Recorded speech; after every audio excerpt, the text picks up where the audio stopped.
Hello, this is Online Queues, YouTube channel for your online queries. In this video, I will be showing you how you can get your lost or deleted TikTok drafts back or recover them. First, check Downloads folder on your phone gallery to see if TikTok has downloaded your drafts on your phone. If not, open TikTok app and tap on hamburger icon from the top.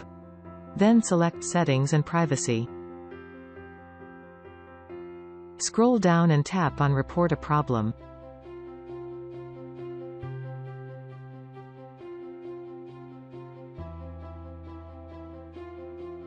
Under Topics, tap on Videos and Sounds.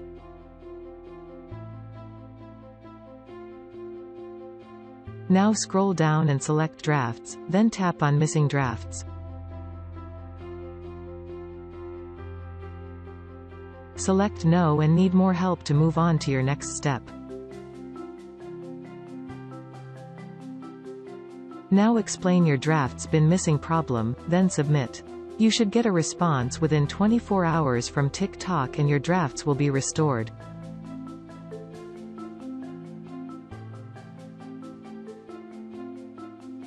Thanks for watching. Please like and subscribe.